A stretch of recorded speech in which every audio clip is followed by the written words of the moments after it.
নমস্কার, কেমন আছে সবাই? কাবেরীর ডেলি ব্লগে, নতুন একটা ব্লগে তোমাদের অনেক অনেক স্বাগত আর অনেক অনেক ওয়েলকাম জানাই। আজকের বারটা হচ্ছে রবিবার আর ব্লগটা আমি এখান থেকে স্টার্ট করছি। তো সকালবেলা উঠে পড়েছি অনেকক্ষণ ঘুম থেকে। তো ঘুম থেকে উঠে কাজ কিছুটা হয়ে গেছে আর অল্প কিছু কাজ বাকি আছে। তো মা এদিকে ঠাকুর ঘরের কাজ আজকে করে দিয়েছে। তো মাকে বললাম তুমি পুজোটা দিয়ে দেবে। আর আজকে আসছে আমার শ্বশুর শাশুড়ি, তো ওর জন্য একটু তাড়াতাড়ি রান্নাবান্না হাঁটতে হবে। তো ওই জন্য মা এইদিকে কিছুটা কাজ কমপ্লিট করে দিয়েছে, যেমন সবজি কাটা কমপ্লিট করে দিয়েছে। হ্যাঁ বলো। হ্যাঁ, ও আচ্ছা ঠিক আছে, ঠিক আছে খুলুক, যাচ্ছি। না না ঠিক আছে, বললাম তো খুলুক, আমিও আনবো তো কিছু। তো চলো দেখতে থাকো ভিডিওটা, ঝটপট করে এবার ঘরের কাজগুলো সারি। ঘরের কাজগুলো সেরে নিয়ে তারপরে স্নান টান করে রান্না বসাবো। আর মা আগেই স্নান করে পুজোটা দিয়ে দেবে, তো ওই জন্য অসুবিধা হবে না। তো চলো দেখতে থাকো ভিডিওটা।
তো ঘরের কাজকর্ম সেরে সকালের টিফিন করতে চলে এসেছি, কারণ সকালের টিফিন না করলে আবার তোমার দাদাভাই তো দেরি হয়ে যাবে।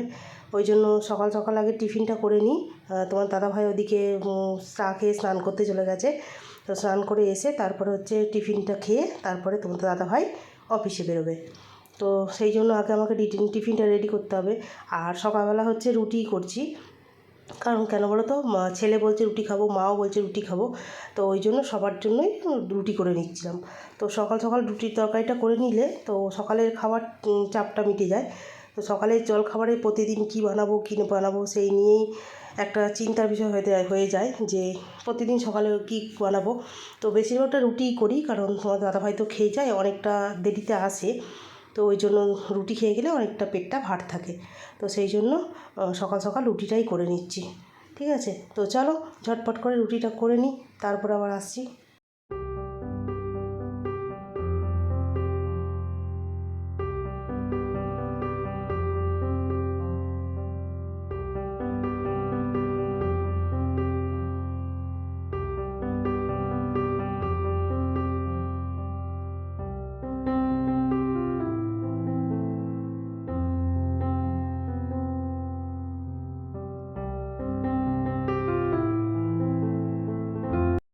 তো সকালের সমস্ত কিছু কাজ কমপ্লিট করে টিফিন রেডি করে তোমাদের দাদাভাইকে দিয়ে দিয়েছি, খেয়ে চলে গেছে। ছেলেও খেয়ে পড়তে বসেছে, আর মাও তো এদিকে হচ্ছে পুজো দিয়ে তারপরে টিফিন খাওয়া কমপ্লিট, আর মা এখন ঘরে বসে বসে হচ্ছে টিভি দেখছে। আর তার মধ্যে কিন্তু মা কিন্তু এদিকে রান্নার কী কী হবে সব কিন্তু কেটে আমাকে রেডি করে দিয়েছে। তো আমি শুধু এবার রান্নাটা বসিয়েছি। তো আমার ওইদিকে স্নান কমপ্লিট হয়ে গেছে, আর মা তো আগেই স্নান করে পুজোটা দিয়ে দিয়েছে। তো ওর জন্য আমার একটা চাপ কমে গেছে। তো ওই জন্য তাড়াতাড়ি করেই হচ্ছে রান্নাঘরে চলে এলাম রান্না করতে। তো এদিকে রান্না তো বসিয়েই দিয়েছি, দেখতে পাচ্ছ। আর একদিকে হচ্ছে প্রেসারে ডাল বসিয়ে দিয়েছিলাম, আর আরেকদিকে হচ্ছে মাছ ভাজাটা বসিয়ে দিয়েছি। আর ওদিকে তরকারি হবে বাঁধাকপি, তো বাঁধাকপিটাও ওই প্রেসার কুকারে, আরেকটা যে প্রেসার কুকার দেখছো ওই প্রেসার কুকারটাতে ওইটাতে হচ্ছে বসিয়ে দিয়েছিলাম। তো এদিকে তো রান্না মোটামুটি হচ্ছে এদিকে। আর এদিকে দেখো ওই যে আলুও একটুখানি যে করবো আলু একটু সিদ্ধ করে নিচ্ছি, কারণ আলু একটু লাগবে।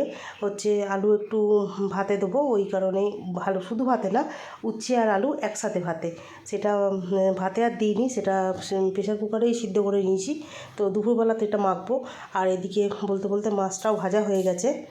তো মাছটা ভাজা হয়ে গেলে এবার হচ্ছে মশলা কষিয়ে এদিকে এই যে দেখো পেঁয়াজটাও বেটে নিয়েছি। কিছুটা পেঁয়াজ বাটা আছে আর কিছুটা কুচানো আছে। তো কিছুটা বাটাও দেবো, কিছুটা কুচিয়েও দেবো। আর একেবারে হচ্ছে যেহেতু মাছের আর বাঁধাকপির যেহেতু একটাই মশলা, তো ওই জন্য একসঙ্গে দুটোর মশলা একেবারেই করে নিয়েছি। তো করে নিয়ে তারপরে হচ্ছে একটু তুলে রেখে দেবো, তুলে রেখে দিয়ে তারপরে হচ্ছে পরে ওইটা আবার মাছেতে শুধু দিয়ে দিলেই হয়ে যাবে। আর ওদিকে তো বাঁধাকপি সিদ্ধ হয়ে গেছে, ঢেলে ফেলেছি। আর এদিকে মাছও ভাজা প্রায় শেষের দিকে, আর অল্প একটু আছে মাছ, কটা ভেজে নিলেই হয়ে যাবে। আর ওদিকে বাঁধাকপিটাও হচ্ছে আমি সেদ্ধ করে নিয়েছি, কারণ কেন বলো তো, বাঁধাকপি না সেদ্ধ করে নিলে না অনেকটা দেরি হয় সেদ্ধ হতে। তো আলু বাঁধাকপি একসঙ্গে দিয়েই আমি সেদ্ধ করে নিয়েছি। আর এদিকে তো দেখতেই পাচ্ছ টমেটো কাটা আছে, ডাল সিদ্ধ করা আছে। তো এইসবগুলো রান্নাগুলো করে নিয়ে তার মধ্যে আবার এসেছিলো হচ্ছে একজন সেলাইয়ের কাজ বলতে। তো সেই জন্য গেছিলাম একটু সেলাইয়ের ওইখানে কথা বলতে। তো যাই হোক, কাজ তো করতেই হবে না। তো ঘরের কাজ হাতের কাজ দুটো কাজই তো একসঙ্গে সামলাতে হবে, এই আর কি। তো চলো ঝটপট করে রান্নাটাকে সেরে নিই।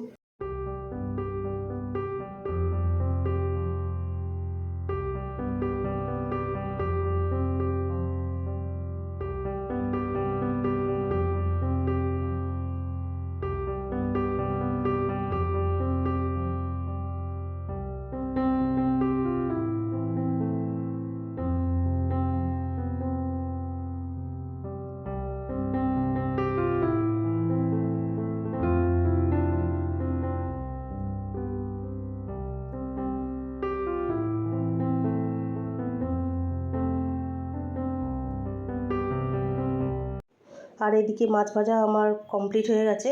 তো মাছ ভেজে দেখছি তেল অনেকটা রয়েছে, তো ওর জন্য হচ্ছে তেল একটু তুলে রাখি, তেল একটু তুলে রেখে দিয়ে তারপরে হচ্ছে মশলা টশলাগুলো একেবারে কষিয়ে নেবো। আর ওই দিকে কিন্তু উচ্ছে আলু যে সিদ্ধটা বসিয়েছিলাম সেগুলো কিন্তু সিটি হয়ে গেছে, তাও একটু বেশি করে সিদ্ধ করছি যাতে মাখতে সুবিধা হয়, এই আর কি। তো ঝটপট করে আগে হচ্ছে এই মশলাটা কষিয়ে নিই। আর পেঁয়াজটা যেহেতু বাটাটা কম ছিল ওর জন্য আবার একটু বেটে নিয়েছিলাম, কিন্তু কিছুটা বাটা আর কিছুটা কুচানো দিয়েই করব, তাতে একটু ভালো মানে খেতেও টেস্ট হয় ভালো, আর একটু গ্রেভিটাও হয় ভালো। আর এদিকে দেখো ডালও প্রেসার কুকারটা নামিয়ে এদিকে ডালটাও একেবারে ফোড়ন বসিয়ে দিয়েছি। ফোড়ন দিয়ে ডালটা ফুটলে হচ্ছে ডালটাও হয়ে যাবে, আর এদিকে তো মশলা তো করতেই রয়েছি, কারণ মশলা করা হয়ে গেলে আর এদিকে বাঁধাকপিটা করে নিয়ে তারপরে হচ্ছে মাছটা করব। আর ওদিকে দেখো দুদিকে দুটো গ্যাসে বসিয়েছি, তার মধ্যে আবার সিঙ্কের মধ্যে যে বাসনগুলো হচ্ছিলো সেই একটা একটা করে ধুয়ে নিচ্ছি। নাহলে কেন বলো তো, সে অনেক বাসন হয়ে যায়, ওই জন্য কিছু কিছু ধুয়ে নিলে না আমার কিছুটা জায়গাটাও অনেকটা কমে যায়, আর একসঙ্গে অনেকগুলো বাসন ধুতেও হয় না। তো ওই জন্য একটু একটু করে করি, আর একটু একটু করে বাসনগুলো সব ধুয়ে ফেলি, তাতে তাড়াতাড়িও হয়ে যায়, পরে আমার এক গাদা বাসন একসঙ্গে জড়ো হয় না, এই আর কি।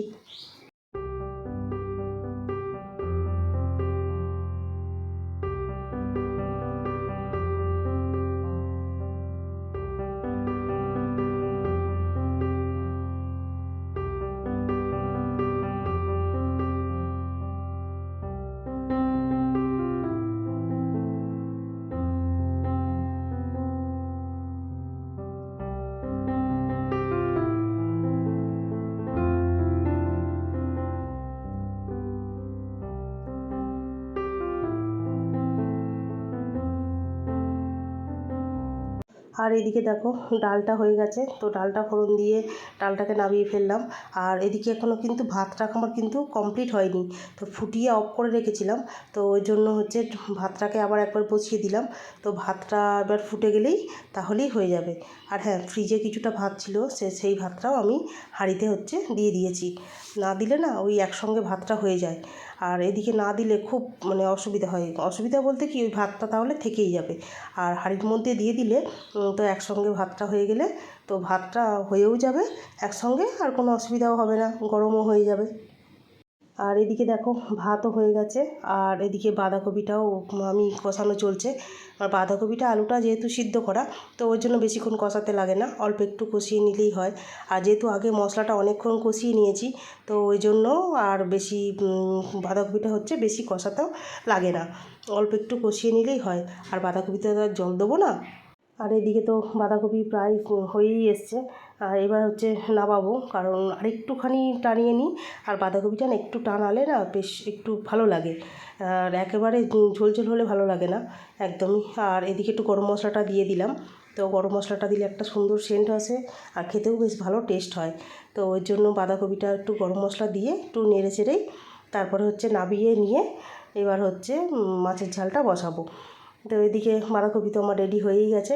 চলো এবার ঝটপট করে বাঁধাকপিটা নামিয়ে নিই, নামিয়ে নিয়ে তারপরে হচ্ছে মাছের ঝালটা ওটাতেই বসিয়ে দেবো।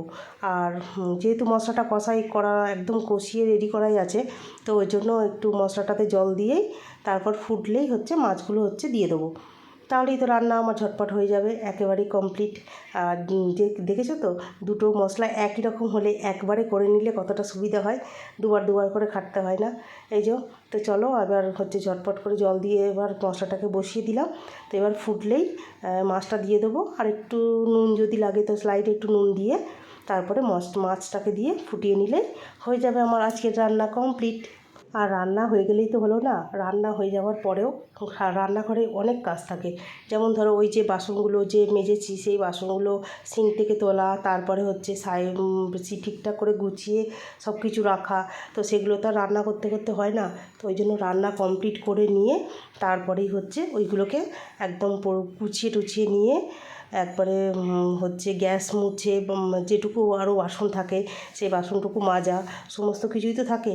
তো রান্না হয়ে গেল মানে কি একটা বড় কাজ হলো যে রান্নাটা হয়ে গেছে, কিন্তু তারপরের কাজগুলো তো থেকেই যায় না, সে তো সবারই থাকে, বলো তোমাদের থাকে না? সবারই থাকে। তো চলো এদিকে বকতে বকতে তো আমার তো মাছের ঝালটা প্রায় হয়েই এসেছে।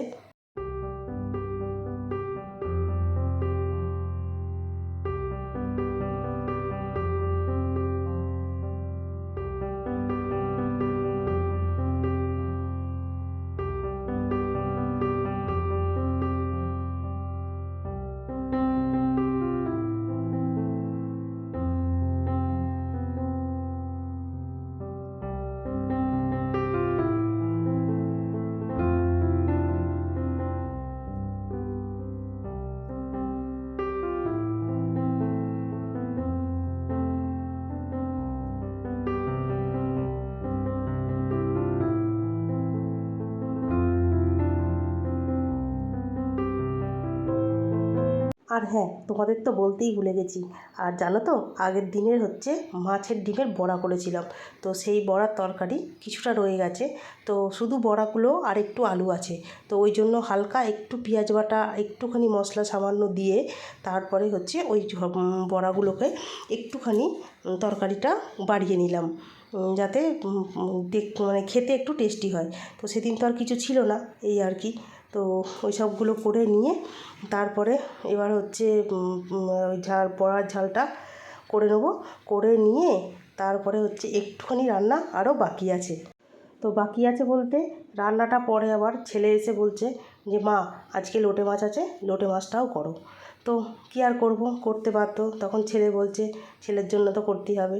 তো সব কিছু সেরে নিয়ে কড়াই টড়াই মেজা হয়ে গেছে, তো তারপরে আবার বসালাম হচ্ছে লোটে মাছ। তো ওই লোটে মাছটাই রান্না করব। লোটে মাছটা রান্না হয়ে গেলে আজকে কিন্তু অনেক রকম রান্না একটু একটু করে কিন্তু হয়ে গেছে। কী আর করব, ছেলে বলেছে, না করে থাকা যায় বলো তো।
চলো, এদিকে তো রান্না প্রায় শেষের দিকে। এবার মাছটা বসিয়ে একটু নেড়েই ঢেকে দেবো। তো কী আর হবে, চলো আজকের মতো ভিডিওটা এই পর্যন্তই। রান্না করতে করতেই আজকে ভিডিওটা শেষ করলাম। তো আজকের মতো ভিডিওটা এই পর্যন্তই। ততক্ষণ সবাই সুস্থ থেকো, ভালো থেকো। দেখা হবে নেক্সট একটা ভিডিওতে।